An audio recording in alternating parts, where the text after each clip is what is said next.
Let's do something boring. Let's do something radical. Let's check the facts.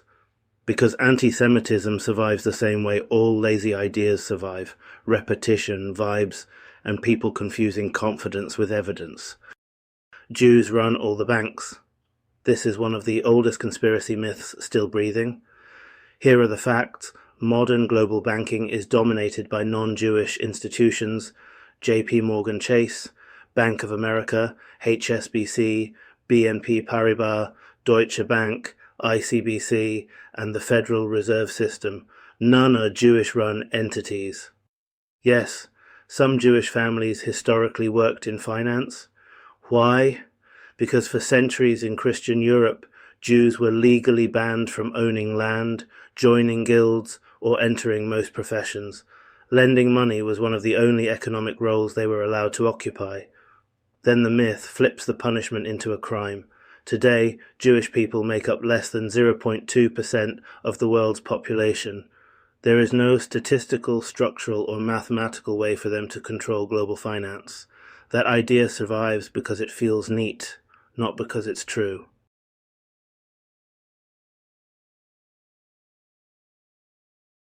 Let's start with England as our first script in this continent-by-continent series. We'll go through multiple English banks, name them, identify their top shareholders, and explain the ownership structure. This will give you a full, clear picture of who owns what in England's banking sector. First up, HSBC. Top shareholders include the Vanguard Group, BlackRock, and Ping An Asset Management. HSBC is a public company, and its shares are traded on the London Stock Exchange.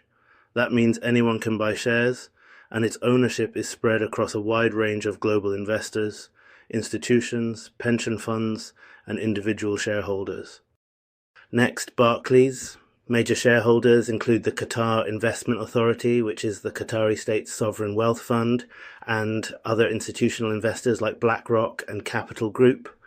Barclays is also publicly traded, so its ownership is similarly diverse, with a mix of international institutional investors and individual shareholders. Let's move on to Lloyds. Top shareholders include institutions like Shareholders, a British asset management firm, Norges Bank, Norway's sovereign wealth fund, and Legal & General. Like the others, Lloyds is a public company with widely distributed ownership among global investors. NatWest Group's major shareholders include UK Asset Resolution, a UK government entity holding legacy assets, institutional investors like BlackRock, and various UK and international funds. NatWest is another publicly traded bank, meaning its ownership is similarly spread out. In summary, England's major banks are all publicly traded and owned by a wide range of institutional investors, sovereign wealth funds, and individual shareholders from around the world. There's no single group or ethnicity that secretly owns all of them. It's a diverse global patchwork of investors, so not the Jews. Now let's turn our focus to the United States. We'll go through multiple major US banks, identify their top shareholders, and explain how they're owned. Just like we did for England, we'll lay it all out clearly and thoroughly. First up, JP Morgan Chase. Top shareholders include the Vanguard Group, BlackRock, and State Street. Like the banks in England, JP Morgan is publicly traded, meaning its ownership is widely distributed among institutional investors, pension funds, and individual shareholders. There's no single entity or ethnic group controlling it all. It's a diverse mix of investors from around the world. Next, Bank of America. Major shareholders are similar: the Vanguard Group, Berkshire Hathaway, Warren Buffett's company, and BlackRock. Bank of America is also publicly traded, and its ownership is spread out just like JP Morgan Chase. This means its shares are held by a broad range of institutional and individual investors, not a single controlling group. For Citigroup, the major shareholders include Vanguard, BlackRock, and State Street as well. Again, this is a public company with a wide range of shareholders from different backgrounds. It's the same pattern, a diverse array of investors with no single ethnic group in control. Wells Fargo's top shareholders, you guessed it, Vanguard, BlackRock, and State Street. It's another publicly traded bank with a broad ownership base. That means millions of investors, large and small, from various walks of life. So that's the picture in the United States. Just like in England, the big US banks are publicly traded and owned by a diverse mix of global investors. There's no single group or ethnicity that secretly owns them all. It's a global mosaic of shareholders. So not the Jews. Now we're turning our lens to Canada. We'll run through some of the country's biggest banks and identify who owns them. Just like we did for England and the US, we'll get into the specifics of their shareholders and ownership structures. First up, RBC.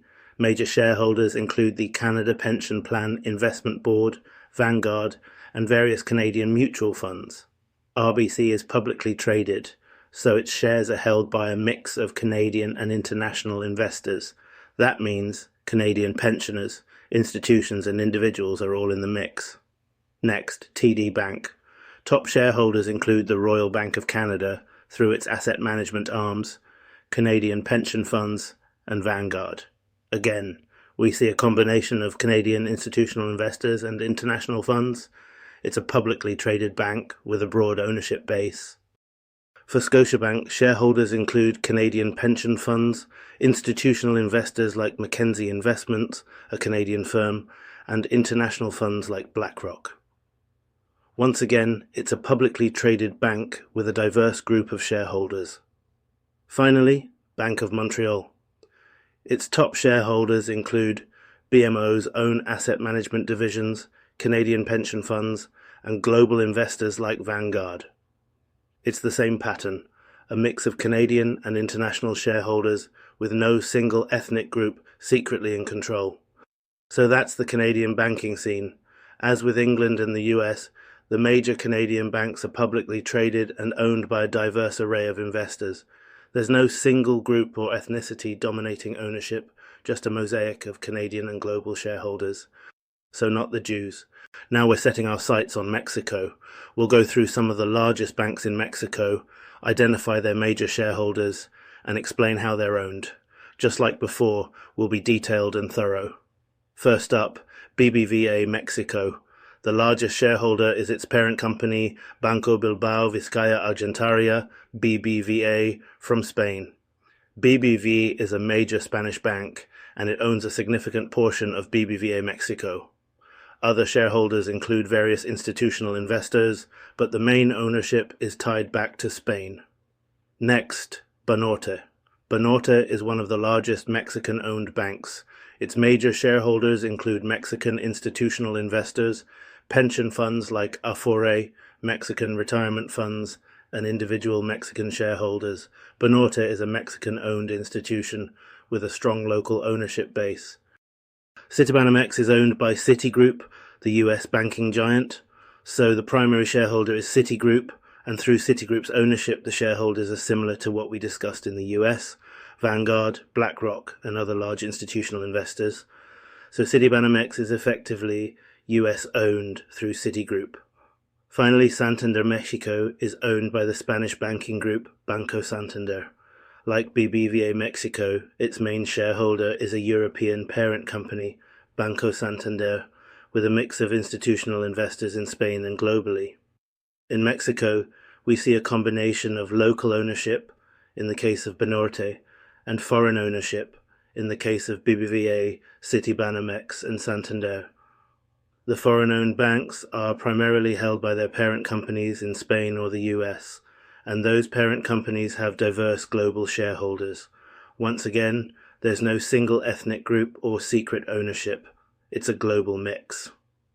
So not the Jews.